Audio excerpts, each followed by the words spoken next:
Hello, my name is Michael Jones, and I'm here to present to you a bumper episode of the World Ranking International Football Podcast, where myself and journalist Dean Ammi will review the opening group games of Afcon 2023, whilst I'm joined again by Sha Nen later on, alongside Japanese football writer Dan Orlowitz, to similarly go through the opening group stage matches in the Asia Cup. The episode will also feature a very special interview with Equatorial Guinea second-choice goalkeeper Manuel Sapunga, whose team achieved a heroic draw against a Victor Simeon-led Nigeria on Sunday. If you enjoy what you hear, please follow us on our socials. We're on X, TikTok and YouTube at World Ranking Pod, and on Instagram at World_Ranking Pod. But for now, please sit back, keep working, driving, commuting, running, or whatever else you do when you tune into a podcast, and enjoy. So to run through Afcon with me today is Dean Ammi, who is a Algerian football journalist. You can find him on YouTube, Dean Ammi, if you search his name, or on his socials at Algerian Footy. But yeah, first and foremost, just thank you very much for joining me. And how much have you been enjoying the tournament so far? Thank you. It's a pleasure to be here. And it's been a really good tournament, much better than I expected. Loads of shocks. And it's great to see so many people tuning into African football that usually wouldn't as well. And I just long may it continue because I've been loving every game so far. One game that wasn't a shock was the opening game, which was Ivory Coast versus Guinea-Bissau. It was a pretty comfortable 3-0 victory in the end. Now, Seko Fofana, he scored an absolute screamer of a goal, almost scored an absolute screamer of a second goal. Is this a player of the tournament, possibly? Oh, it's early days, but it's hard to say no. Before the tournament started, I picked Kessié to be the player of the tournament. I thought he'd be the one to really step up and fire his country to victory. He was the penalty taker in the warm-up game, so I thought he would be the one to take it by the scruff of the neck. But Fofana just unleashed that ball, and what he did is he took all the pressure off the rest of the team, off the fans, off the nation, because games can be tetchy. Guinea-Bissau tried to keep it tight at the back, but what a rocket. And not just Fofana, but that whole midfield three of Kessié, Fofana, and Sangare as well from Forest. That is one hell of a midfield, and it's hard to see a team coming up against Ivory Coast that's going to win a midfield battle because those three are so strong. So any of those three could turn out to be the player of the tournament. But like you said, he could have had a second goal as well. For his all-round play was fantastic. But it was a great way to start off. You want the host to stay in it as long as possible to keep the home interest there. But yeah, Fofana certainly man of the match in that game as well. He was brilliant. Yeah, for sure. And that opening game did draw a pretty decent crowd, which can't be said for all of the games, but I think there's a varying number of factors behind that. And yeah, their next game will be against Nigeria, who we discussed on a preview episode, myself and Ibrahim, about their disappointing results, form, Pezuero coming under pressure, the manager into the tournament. And this result would suggest more of the same in the sense that they got a 1-1 draw against Equatorial Guinea, but they did. I personally didn't think it was all doom and gloom. They created a number of chances, but nevertheless, they're going to need a huge performance against Ivory Coast. And I guess going off what you've seen in those first two games, how similar are these teams in terms of ability at the moment and standing? Obviously, people expected Nigeria to win that game. But if you look at Nigeria over the past 12, 18 months and what people are expecting, it wasn't that big a shock compared to some of the other shocks we'd seen in the World Cup qualifiers just before they drew those, drawing to likes of Lesotho. There's clearly something going wrong off the field. The problem with them is they've got so many good attackers that they can't fit into the same team. And the midfield and the defence and the goalkeeper position for Nigeria are so weak. Like, Iwobi was playing centre mid for Nigeria before he was at club level, even when he was at Everton. So they was having to fit him in there. Then indeed he pulled out with an injury. So really the only proper decent centre mid in there is Onyeka from Brentford. So they always get overrun. And Equatorial Guinea in the last Afcon got further than Nigeria did. So ultimately on paper, it wasn't as big a shock. But I think many people expected Nigeria to come second. I think any nation going toe-to-toe with the host nation is going to find it difficult, no matter the quality they have. And on another day, Osimhen would score a hat-trick in that game and Nigeria would be sitting on 3 points as well. But I think when they face off the host, I think they will lose. But I think Nigeria will be okay to play Guinea-Bissau in a final game and win and confirm their place. So it's not all panic stations for them yet.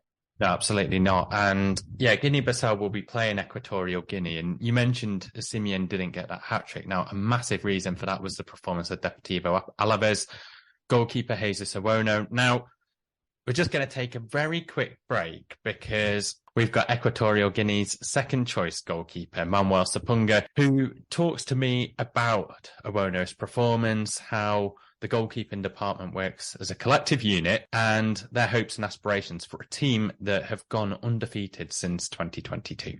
Congratulations on the draw against Nigeria. How did it feel, and what was the environment and atmosphere in the group like afterwards? Thank you very much. The game was very, very strong, but we give all our best. After the draw, the environment was very positive. Everybody was happy, and we enjoyed the draw. Now we have to work hard to face Guinea-Bissau. The environment was very, very nice. People was enjoying. Now we forget about the game, Nigeria game. Now we are thinking about Guinea-Bissau. It's a massive match on Thursday against Guinea-Bissau, and it gives you the opportunity to possibly progress into the round of 16. Yeah, today we start training against preparing the game against Guinea-Bissau. The team manager talked to us how we have to prepare the game, how we have to work, because we watch Guinea-Bissau videos.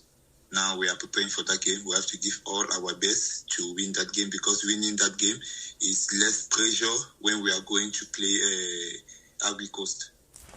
We are expecting to give all our best in that game. And that draw was really important for you, and there was some massive saves by the Equatorial Guinea goalkeeper Jesus Zoho. Just tell me a bit about him and what made that so special for you in the camp. The guy is doing very, very good. He's a very young goalkeeper, and he's playing in Alaves, I think you know. He's playing Deportivo Alaves. He's a very young goalkeeper. Every time he have to play, he's always giving all his best. And me, by my side, I have to encourage him, motivate him, because it's not only him who is playing in that pool. It's the department of the goalkeeper, the goalkeeper family, who have to motivate him. He have to give all his best to defend our image, the image of the department of the goalkeeper family. Like I say, he's a very, very goalkeeper, and he still have a big future on front of him. He have to just continue working hard like he did.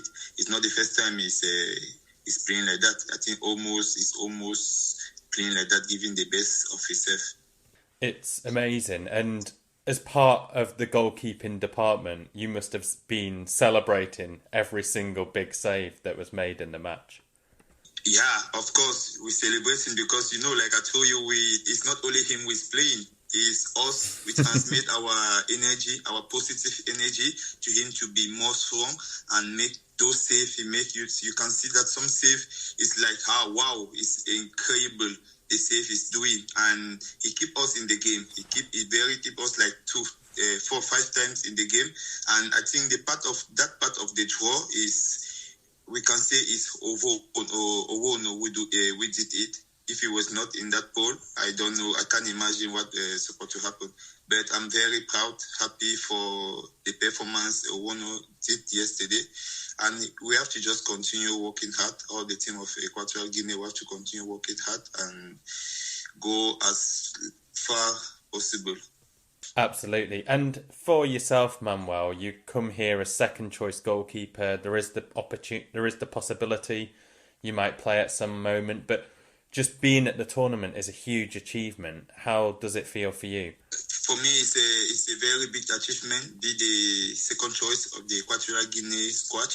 It's a very big achievement. It's why I'm working hard in my team, Polokwane City. I'm working very hard, giving a good result there, and to always be calling in the national team.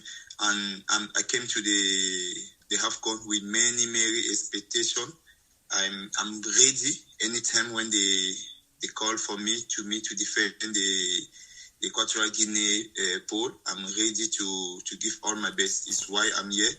But like I say, Ovono is him who is playing now. We have to just encourage him and to him to give the best to defend our department. You were telling me before that Equatorial Guinea is a really small country, but it's now a country with big expectations in African football because you've been a regular in the knockout stages over the last few editions, and you've got this really good manager in Juan Micha and all these really good players like yourself also.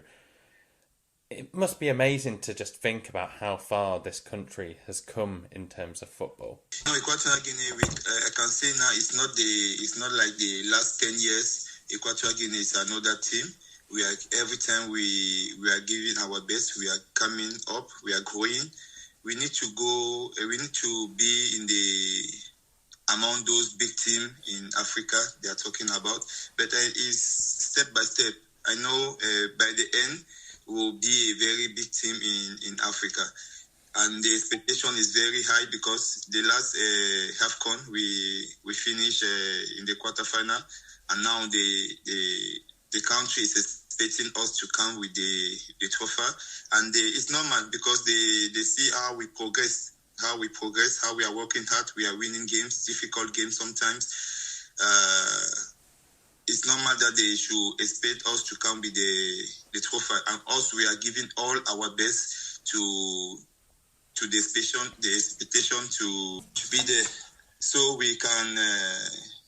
We'll give all our best to make happy our country. You know, it's a small country, and every time when we play, they are with us, they support us, they encourage us, and it's like that. Thanks. And my final question is, the manager, Juan Micha, has he been an inspiration for you also? Because he's been a part of the success too. Of course, it's very, very important. It's him who is bringing the strategy, the system, how we have to play, how we have to manage the game sometimes when we are playing against big teams. He's part of that. Since he take the Equatorial Guinea squad, we have very, very good results. And we are just going up. You see, he was among the 10 coaches in Africa. You see, he is giving his best, and as player, we have to work hard for us and for him. When I say him, is the technical team. We have to work together to bring the Equatorial Guinean name forward. Well, I'm sure you're making your country really proud, even with the draw against Nigeria. But I hope you keep on going, and best of luck, Manuel. Thank you very much. Yeah, the country is very happy for the draw, and they are expecting us to win Guinea-Bissau. We'll give all our best winning Guinea-Bissau to have less pressure against Ivory Coast and continue enjoying the Afcon. So thank you very much for that, Manuel. Now, moving on to Group B, Dean, we've got another huge shock result that was almost even bigger in Mozambique versus Egypt. Now, this game kind of had it all. It had a penalty. It had the early signs of a dominating performance from Egypt, but then it had the spirit and fight back that I guess this tournament's defined by. And Mozambique, oh my God, they demonstrated that on such an amazing level. Yeah, it was an incredible result. I know they were desperate to hold on and win, but I think if you offered anyone from Mozambique a draw before kickoff, they would have taken it. I thought it was going to be similar to the opening game because Egypt got a really early goal as well, and you'd think that would settle the nerves and they'll go on to win comfortably. But as the game drew on, Mozambique grew into it, and at half-time they made a change. I think one of their forwards, Dominguez, is 41 years of age. They took him off, put on someone half his age, and all of a sudden there was a bit of pace up there. And Egypt's back four is quite agey. You know, Higazi was at West Brom years ago. Abdelmonem is slow. And all of a sudden they couldn't deal with the pace of the two forwards. They get caught out with two quick goals, one of which one pass breaks their whole back four, which was awful defensively. And then Egypt are a big pressure nation as it is. Pressure on Salah after losing two Afcon finals. They have to deliver this time. But yeah, you felt Egypt were going to get back into it because Mozambique just sat back, and the penalty was a penalty. Salah dispatched it. But 2-2, I think when you look at the other result in the group, I think Egypt will actually take that, considering what happened to Ghana. No, absolutely. And I feel like it's only right to move on to Ghana slightly. And when you think of Chris Hughton as a manager, I've always assumed and always seen him to be quite a defensively minded coach, but just seems to be ill-fitting, not only with Ghana's players and principles from what we've seen from the Black Stars over the last 20 years or so in major tournaments, but also the current crop of players that they've got too. And it just makes me wonder, Dean, is this just a case of awful recruitment? Where did it go so wrong against Cape Verde Islands, who also deserve a lot of credit for their 2-1 victory at the death against Ghana? There's a lot of in-house problems at Ghana. The Chris Hughton situation was very odd. So when Ghana were at the World Cup in Qatar, Chris Hughton was in some sort of technical director role.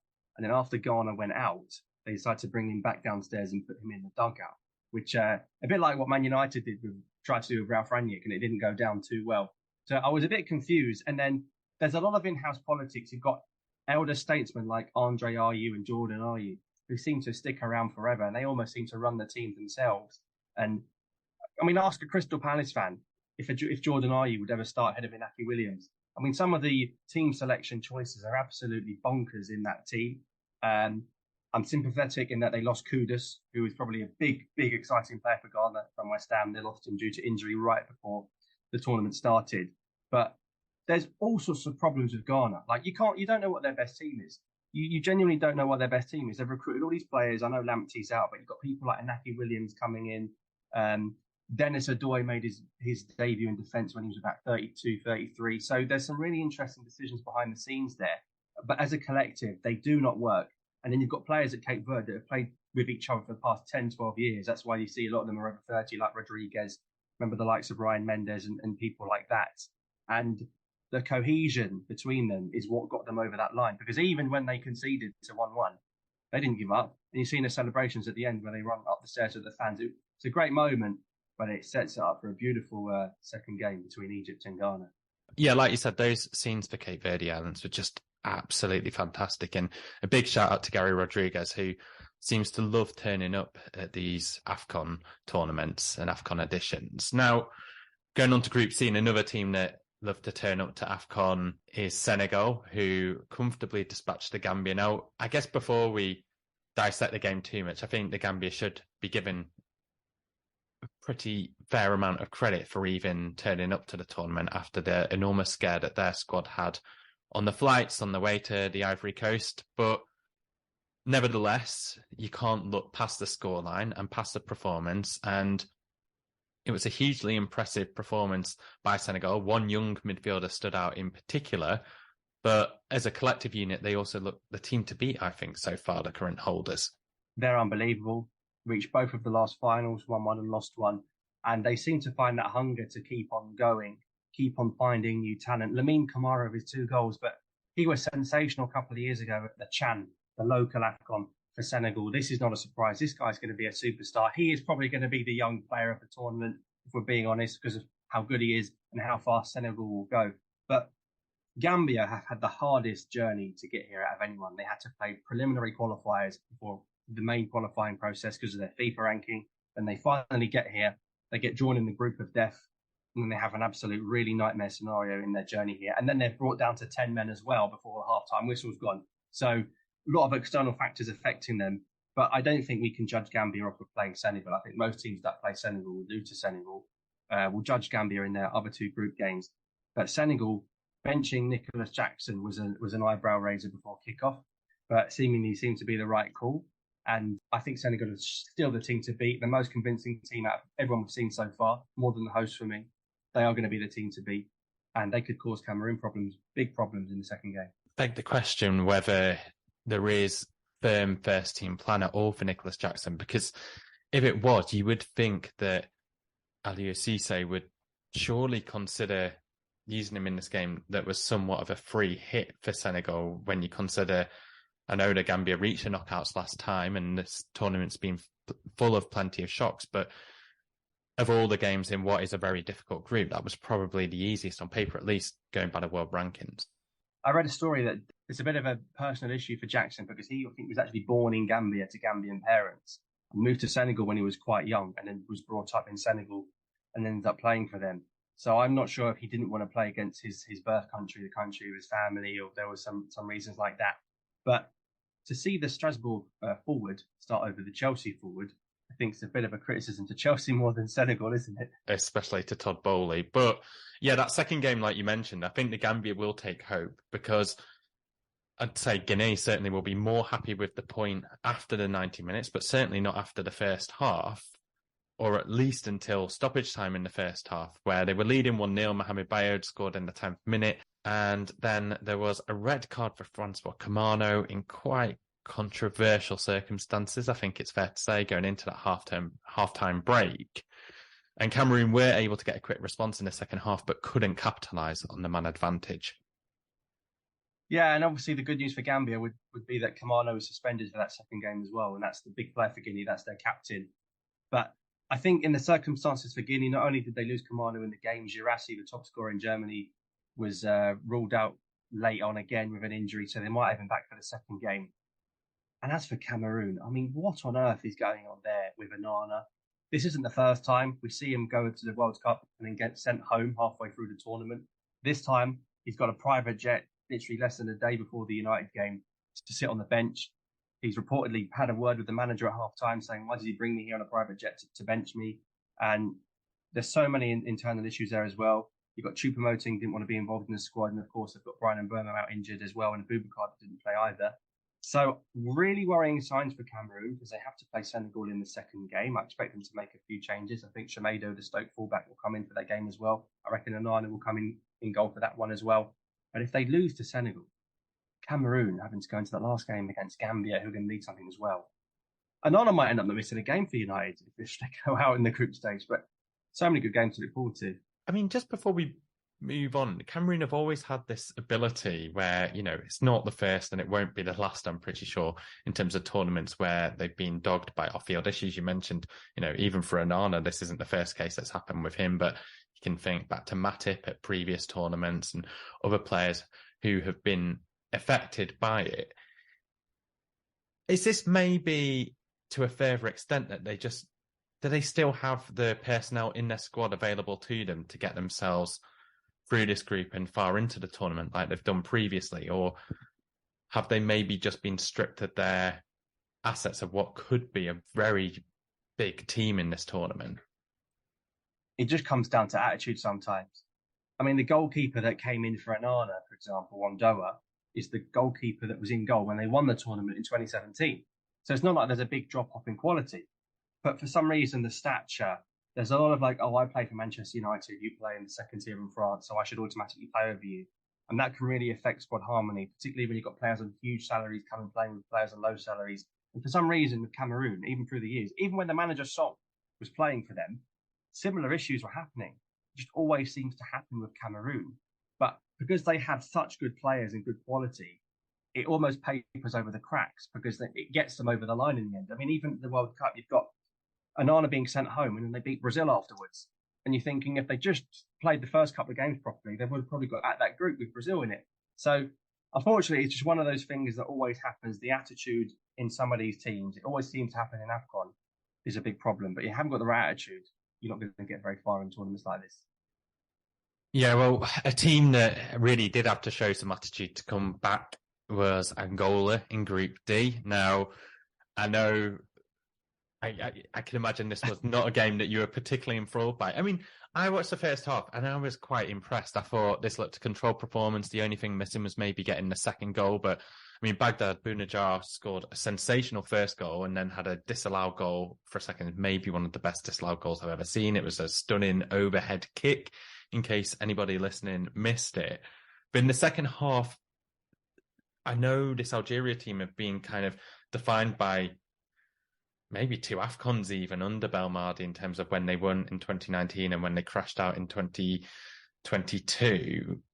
Did this game kind of represent that? And is there a risk of them maybe replicating that 2022 version of themselves at all? So we literally saw the best of and the worst of both worlds there. I think what the problem was though ultimately is it's very, very, people forget it's incredibly hot, even in the evening game. It's 32, 33 degrees. We're seeing cooling breaks happen twice, 3 times a game. And Algeria pressed from the front from the first minute. And ultimately, when it got to 55, 60 minutes, it caught up with us. We couldn't press that much for 90 minutes, to the point where Belmadi had to change 2 of the front 3 after about an hour, because they literally were blown out of breath. They couldn't run anymore. And when you run so much, you lose concentration. And Bentala just kicked an Angolan forward for no reason. It's not like he was through on goal. It's a cynical challenge. And he was on a yellow already. Ultimately, he was lucky to stay on the pitch.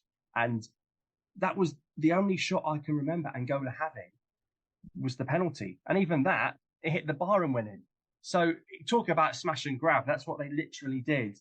But I tell you what, Angola will be buzzing for that. That's a great result for them. But we've got work to do. And because Burkina Faso have won, it puts more pressure on Algeria. And Burkina Faso have a lot of history with Algeria in the last few World Cup playoffs.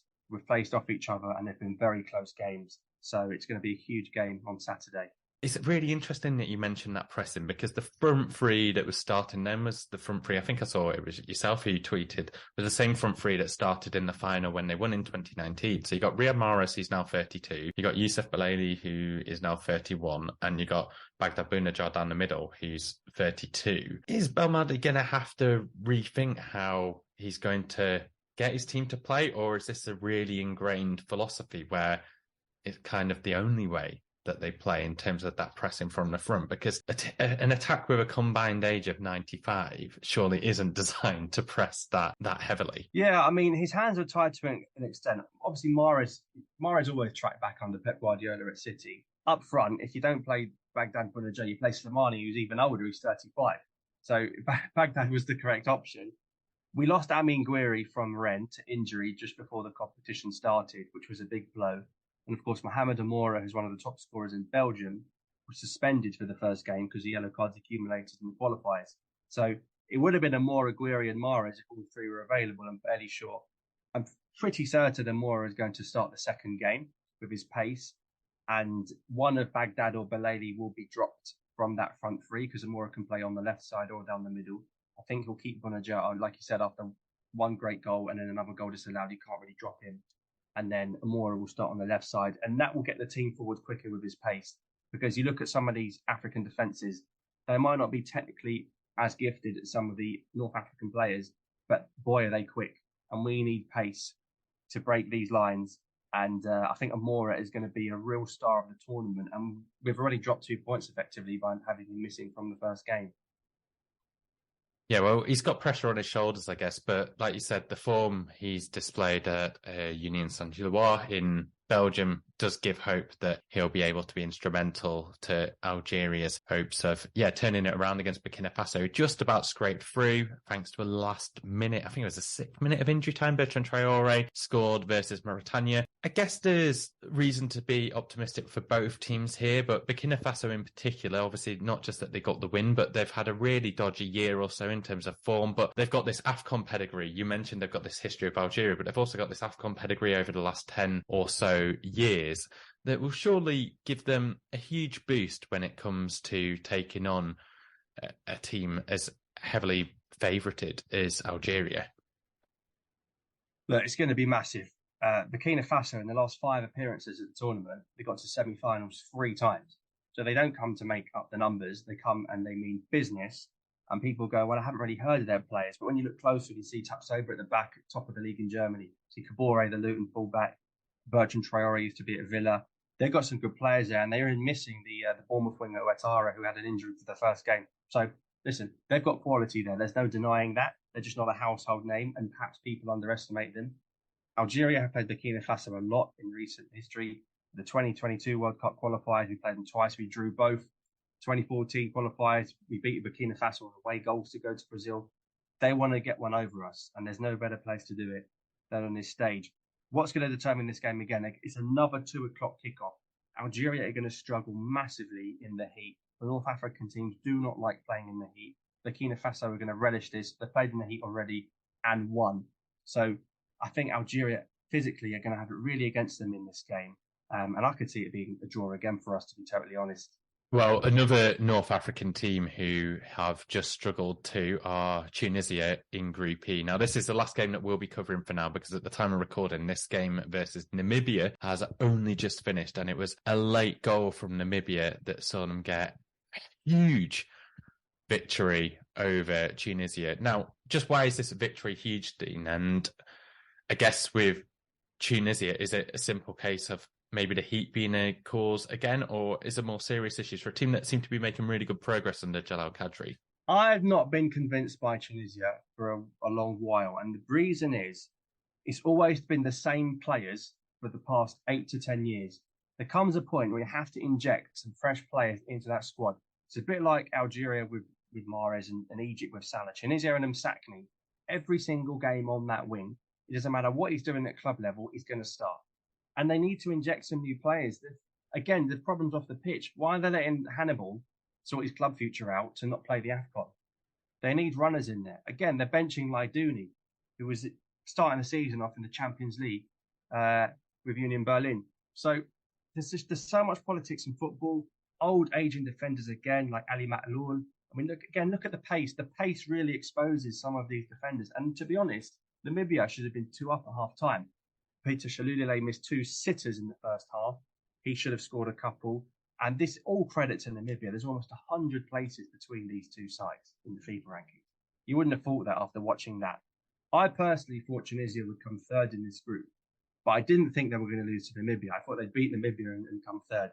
This is one of the biggest AFCON shocks of all time. This is a team that 18 months ago beat France in the World Cup. And now they've just lost to Namibia. That is some fall from grace. And the fact that they have to play Mali and South Africa in the last 2, and I think they're gone. I can certainly see why. And yeah, I think they're really at risk. Now, Mali and South Africa will be playing at 8 o'clock by the time this episode's out. You will have heard it tomorrow, and the other games tomorrow as well to round off the first round of games are Morocco versus Tanzania and DR Congo versus Zambia. If you tune into one of our earlier episodes, you can hear an interview with Zambia centre-back Frankie Masonda. Now, before you go, Dean, just first and foremost, thank you so much for joining me. I guess aside from Algeria, Burkina Faso, which game in match day 2 are you really looking forward to? And is there any that you think could be a bit of a niche pick for anybody interested? I think all eyes are going to be on thrilling Thursday, where we have the host Ivory Coast playing Nigeria at 5, followed by Egypt, Ghana at 8. So much so, I think the BBC have picked up the Egypt-Ghana game in the UK, so they'll be broadcasting that. So those 2 games on Thursday, by 10 o'clock, you could see Nigeria and Ghana pretty much out the competition. So that's going to be a really thrilling match day. But obviously my heart will say Algeria, Burkina Faso is going to be blockbuster. Well, thank you so much, Dean. And we will now move on to a review of the first round in similar fashion in the Asian Cup section with Dan Orlowitz and Sha Nen. Thank you. I am absolutely delighted to be joined by 2 people to discuss the first round of games, or most of them. I should note that Group F hasn't kicked off at the time of recording. But other than that, the first round of games in the groups in the Asian Cup. Our new guest is Dan Orlowitz. Dan, just tell us a little bit about yourself. You're a Tokyo-based sports journalist. Thanks for having me. I have been covering the J League and Japan matches for many, many, many years now. I guess getting close to 14 or 15. And I do a few other sports as well. I write for the Japan Times, and I'm sort of doing a few other things in and around the industry. That's fantastic. And Sha Nen, you were telling us last week, I mean, obviously working for the AFC, done stuff in India, and you've got a book coming out. I was just wondering if there was any impact on what's happened in the tournament so far that will be impacting the book at all. It depends on how Bruno Fornaroli and Craig Goodwin go in this tournament in particular. If Fornaroli scores 4 or 5 goals, I may have to add a little bit more into his section, but aside from that, nothing too drastic. I'm delighted you got Fornaroli mentioned so early, Sha Nen. That's fantastic. And thank you for both joining me. Now, before we could just dive into the group game as well, I just wanted to ask a quick question, because obviously you're both based very east of me. That's the way I look at it, and of Qatar as well. when watching a tournament like the Asian Cup, which features teams across so many time zones, how does it impact the viewing experience, not just for yourselves, but for the countries like in Japan and Australia, I guess, especially? I'll say I certainly miss 2015 Asian Cup, which I was fortunate enough to cover in person down there for a month. That was great because it was January and it was 30 degrees every day and great crowd. Maybe I'm going on a bit of a tangent from the actual question, but I'll say that Japan is lucky to have these 8:30 p.m. kickoffs locally, which does let us watch the games without losing too much sleep. As far as sort of the tournament overall, we don't have a TV broadcaster as such. As DAZN has the tournament, and I think they are sublicensing Japan's major game to broadcasters. Yeah, it is sort of a niche tournament right now. I think that the excitement is really only going to build when it gets further down the line into the knockouts, especially the quarters and the semis and the final, at which point Japanese fans will be staying up very late to get those games in. Oh, that's brilliant. And what about you, Sha Nen? Living in Australia, being a football fan, you get used to many sleepless nights. So the fact that most of these games are at 8:30, 10:30 p.m. is just a win for me. I don't mind the ones that are at 2 or 3:30 in the morning because you're just used to it as a football fan in Australia. I've also had to get a subscription service to watch this that I don't really use, Paramount Plus. So, it is what it is, but I'm just happy the times are a little bit earlier than what we're used to in Australia. I can say I've also signed up to a subscription with Triller Plus, which I'd never heard of before the tournament. But yeah, I guess maybe that makes Australian fans some of the most hardcore as well, given the times that you have to watch the games at. And Sha Nen, I'll come back to you because we discussed Qatar before the tournament. We'll start with Group A. Qatar began with a 3-0 convincing victory over Lebanon. I was particularly impressed with Akram Afif. I thought he had an excellent performance. He scored 2 goals. What were your thoughts on Qatar and the response to what's been a turbulent month or so? Afif has been a phenomenal player for a number of years. He's on a lot of money in Qatar. He's got a lot of pressure on him. He's pretty much their star boy or one of their star boys. I was surprised it finished only 3-0 because Qatar just absolutely dominated Lebanon all across the pitch. And this is a showing that they wanted more so following up from Olympic World Cup appearance. So Qatar are back and they mean business. Dan, do you think there's any signs of Qatar looking back to them 2019 selves? And do you think that performance in itself could be a bit of a statement for the tournament to come? I do think so. I think when you are playing at home, I think as the home country, there is an expectation. And that 2019 tournament was very impressive, especially beating Japan in that final. I agree with Sha Nen. You look at 2022 wasn't the World Cup that Qatar had hoped it would be, and I think that they are building a culture there, and they're trying to build a football culture, but it does take time. Winning a tournament, winning the Asian Cup, that doesn't mean that you're there. It means that you've hit a landmark. You've reached a certain point on the journey, but it is about being able to consistently win Asian Cups and consistently qualify for World Cups. And so, yes, I think that if they can get very deep into this tournament, I'm not sure if they can win it again, but if they can reach the quarters or the semis, I think that would be a very good showing, and it would show you that there's more going on in Qatar than just spending their way to a culture. They're building generations of players, and that's the cycle that you have to embark on. Yeah, and I suppose, Dan, they'll be confident when they come up against China and Tajikistan, who drew 0-0 in the other game in Group A. From what I saw, I thought Tajikistan should have won.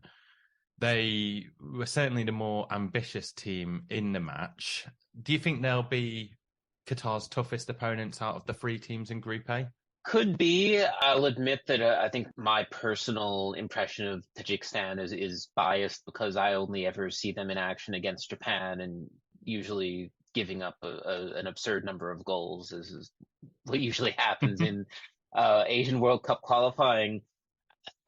But certainly, I think if the players are keen for it, and they certainly were. If you look at, they outshot China 20-10.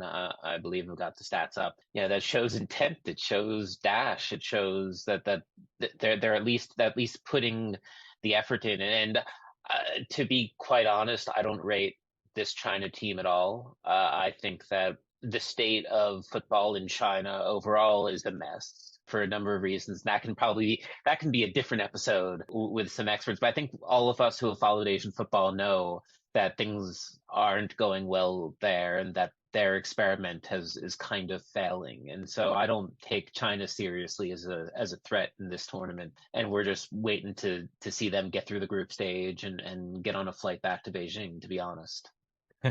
Well, I think it could be quite telling if you talk about sort of Tajikistan's reputation against Japan into how they might get on against Qatar, although maybe not to the same extent. Yeah, Sha Nen, I thought one of the players that really impressed me for Tajikistan was Alisher Dalilov, the number 10 for them. He was very much central to their attacking plans and tactics. Really cool story with him as well. There's a picture, if you go on his Instagram, there's a picture of him in 2004 at the Euros, I believe, or at some kind of international camp with Portugal, with Luis Figo and Cristiano Ronaldo. And here he is now, despite coming through Russia's youth ranks, he's become a key player for the Tajikistan national team. But maybe that kind of street credibility might get them a bit further, but the football inside leaves a bit more doubt in mind. Now, moving on to Group B, I know you messaged me expressing that you're a bit underwhelmed after Australia's performance against India. I was quite impressed. I thought that they didn't really have to break sweat against what was quite a well-organised team. And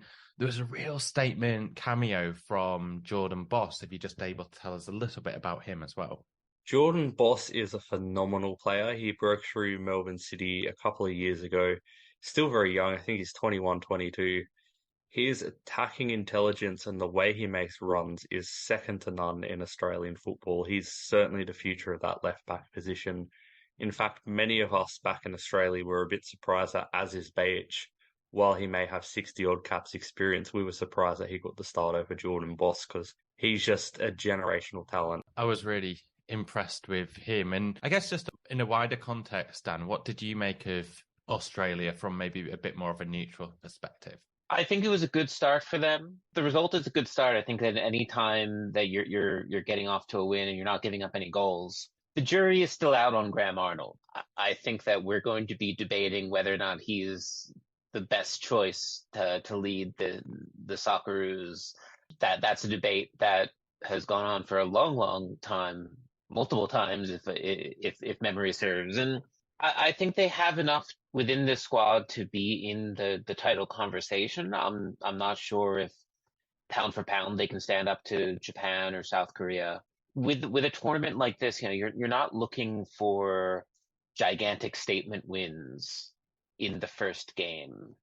Like I especially with this expanded format, I think you have to pace yourselves. You have to pace your expectations. And I think that playing this tournament in Qatar for a solid month is it's a test on the players, it's a test on the squad, it's a test on the coaches. So I'm not maybe pessimistic isn't the right word, but if I'm an Australian fan, I wouldn't be as concerned. I think that you got the win leading the group. It's going to be fine. I'm hoping that's reassuring for yourself, Sha, because I kind of agree as well. And I think that you mentioned last week about this sort of that this is a preparation for the 2026 World Cup in many ways as well. Did you think there were signs of that?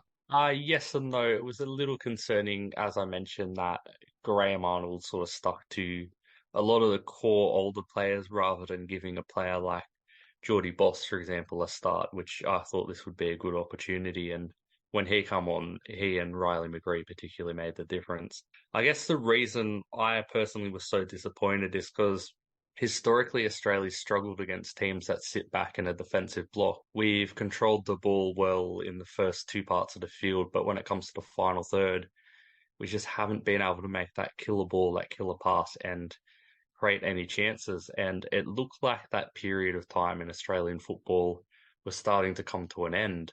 But particularly in that first half against India, it looked like we could play for 10 hours and we wouldn't get a ball in the box. We wouldn't create a solid chance. And that was just very disheartening to go that far back and also not blood a lot of these young players and not give them the minutes. So I'm hoping that changes from game two. I'm hoping Arnie has a look and goes, okay, this didn't work, this worked, and let's move on from here, because I believe, and maybe bias, fit and firing Australia can really hurt any team in the competition. When it comes to that final 4 or 5 teams, anyone can win it. Absolutely, and I think we'll be really excited to see who reaches that stage. And the next two opponents will be Syria and Uzbekistan, who played off in their first match in the other game in Group B, Dan. And although they looked quite similar, Uzbekistan had a fair bit more of the ball. Syria were really well organised under Hector Cooper, I thought, and almost won it. They had a goal disallowed, although it was quite a clear offside. They had a goal disallowed in the final 10 minutes of the game. Do you expect these teams to be a similar test to what India provided Australia, or a slightly more sterner test, maybe? I think that of those two teams, if I had to pick, I would say Uzbekistan are going to be a bit tougher. I think that Syria, as we sort of see a lot in continental qualifying in for the World Cup, for the Asian Cup, Syria are very much a beatable team if you have enough quality, and they can be broken down. I think that Uzbekistan maybe have a bit more physicality. I think that they can take the game to you in a way that I'm not sure India and Syria necessarily can, and so I think that they will be the tougher test. Yeah, look, I think India will come out of that match against Australia with their heads held high. Like, yes, it did fall apart in the second half for them a little bit, but in the first half, I genuinely think the way they defended, if they defend like that against any team and they capitalize a little bit more on their counter-attacking, they could realistically beat any team in this group. And particularly Uzbekistan, they similarly struggled to how Syria set up defensively, neutralize their midfield, neutralize that final third. If India can do that and just tweak their final third, their counter-attacking, I think India could pull off a shock against either of these two teams. So I think they'll walk out of this with a lot of confidence and their, the wind in their sails. For context, Syria have Australia next, and Australia have Uzbekistan, which will be a massive game, the latter one in particular. Going on to Group C, I guess a team that did have a bit more of a statement performance was Iran. I think they sent out a bit of a warning to the rest of the tournament, although maybe not if it is about pacing yourself rather than making that fast start out of the blocks, Dan. Do you think they look more expansive than they did under Carlos Quieroz? I think that's fair. I admittedly have not seen too much of Iran heading into this tournament, but I was impressed with what I saw. As you say, it was a statement win against, yes, a team that isn't going to be as tough an opponent as they may face further down the line, but it was a good win. I think anytime you can score 4 goals and build up such a big lead so early in the tournament, it's obvious to say. But it did look good. I think that if you are an Iranian fan, you have a lot to be optimistic about. They've always had great players, and that's true of this tournament. It's just a question of, getting them to gel. The coaching has a lot to do with that, and how the federation has been run has a lot to do with that. I think with Iran, unfortunately, I think that the politics of the game do tend to get in the way of what's happening on the development side of the game, and you'd like to see things line up in a way that could make Iran a regular powerhouse, in my opinion. Sha, you said Palestine were one of your dark horses coming into the tournament, and I don't think this would be a performance or a match that they would have maybe particularly set their eyes on in terms of how they're going to assess their tournament's performance overall. But nevertheless, really impressive from Iran. And how did they sort of blow Palestine away so comfortably? Yeah, look, Palestine are a team that know how to frustrate the other sides defensively, and Iran just were too good for them tactically. I think a lot has to come down to the manager. The way he was using his width in particular was just really hurting Palestine. And I think the thing that really impressed me is we didn't see Iran playing just one style of football. They weren't just sticking, even though they were leading, by a couple of goals, they weren't just sticking to their guns. It was almost like they were trying new things during the match, and everything they were doing during the game was coming off, aside from obviously conceding that goal. So I think this is a real statement piece from Iran, showing that they can adapt and they can defeat any style of football, any team that plays any style of football in this tournament. And there's a reason why I picked them to win the tournament, to be honest, and this is it. It looks a less bold prediction early on so far, at least. And I'll just come back to you, Sha, because this is the first group out of any, in terms of, alphabetical order at least, where you had two games where there were two teams who were victors. And the other team were United Arab Emirates. They defeated Hong Kong 3-1, courtesy of two penalties, one of which was in injury time from Yaya Al-Ghassani, who was fouled for that one. I think that was a slightly more contentious decision too, out of both of them. So I'd just like to get your thoughts on that. But I thought Hong Kong made a really good fist of it. They didn't have much possession. They had a number of shots and a number of chances too. I agree. I think Hong Kong, in another scenario where maybe they got a little bit more of the rub of the green, could have come out of this with 1 point or even 3 points. They played really well. They played a lot better than I think UAE may have underestimated them a little bit. And yeah, it was one of those games. Sometimes in football, you can have a game where it can go either way due to a few decisions, due to a few lucky bounces, if you will. And I feel like the UAE's just got a little bit more luck on the night, but certainly Hong Kong will be walking out of this with their heads held high, because I agree, they put in a fantastic performance. Hong Kong have the unenviable task of facing Iran next, but yeah, UAE versus Palestine will be a big game also. But it leads us on nicely into Group D, where I'll come to you, Dan, as this is a team and a game that I'm sure you are very closely following. Japan versus Vietnam, which I honestly thought was the game of the tournament. I was watching the first half really closely, second half not as close, and I was enthralled by the action and the way that Vietnam approached the game. That's not to say that Japan didn't have a good approach to the game, at least going forwards too. But Nguyễn Đình Bắc, God knows if that's the right pronunciation, and I really apologise if it wasn't. I thought that header is one of the best headers I've ever seen. It was a corner that floated into the near post. He flicked it on, but he's arched his neck so powerfully, it's just looped over the whole goal. And there's some debate over whether or not he meant for that to be a goal, but I think that if you're trying to get your head on that ball in that situation, you're trying to get it. He may not have meant for it to go in as perfectly as it did, but he's trying for something similar. Shaw's shaking his head. Movement of his neck, that's a classic front post flick onto the attacker at the back post move. He didn't intend it to go in, but it was a brilliant goal. Oh, I don't know. We're going to be, it's going to be the end of the tournament, and we're still going to be debating whether it was meant to be a goal. It was an amazing goal. I think we can leave it at that. From the Japan perspective, I think that it was a very rough first half. Going up 1-0 and then to trail 2-1 was inexcusable from the Japan perspective. I think that you can give full credit to Philippe Chaussier, who was actually a former Japan coach who coached Japan at the 2002 World Cup. He prepared very well. He prepared his team incredibly well for this game. They did a tremendous job of exposing Japan's backline, who, they should have done so much better defending against those set pieces. From the Japan perspective, yes, you do want to see the defense not fall asleep on the job. On the attacking side, we got what we came for. You look at this squad and it's weapons on weapons on weapons. Any of the midfielders are threats to score. If there's anything that Japan lacks, it is a striker who, with a killer instinct, who will deliver you. We don't have a Ronaldo, we don't have a Haaland, we don't have an Mbappe. Japan's goals can come from anywhere, and that's where we usually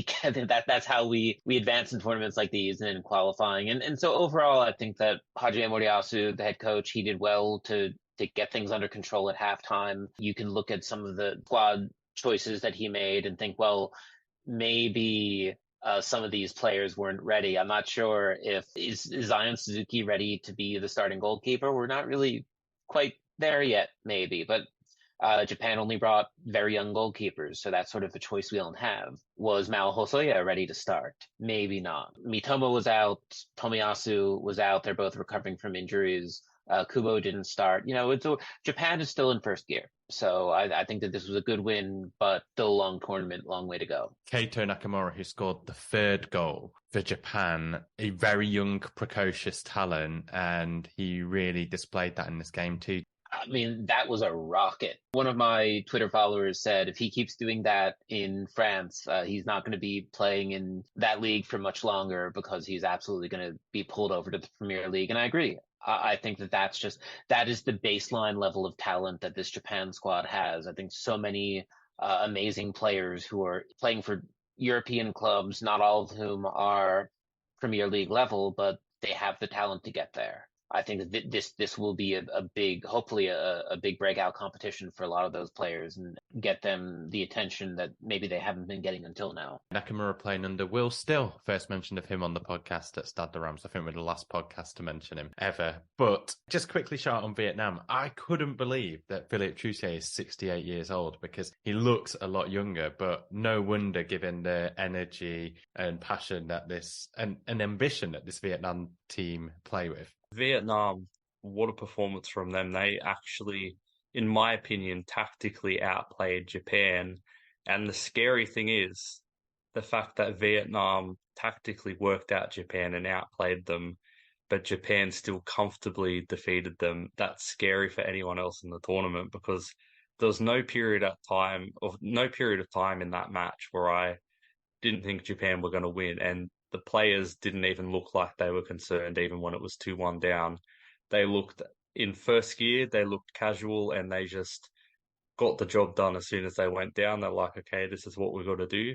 Minamino was outstanding. And yeah, I really feel for Vietnam because I don't really know what more they could have done, to be honest, to get that result. Tactically, they were brilliant. They were brilliant on the field. They took their chances. They defended well, and still we're looking at a 4-2 defeat. So yeah, it's disappointing for them, but they can take a lot going into the next couple of matches, particularly against Indonesia.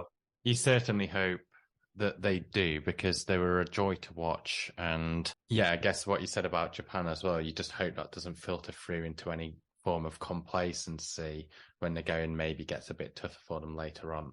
The other game in Group D was Iraq versus Indonesia. And Sha, last week we talked about how this could be one of the most exciting groups.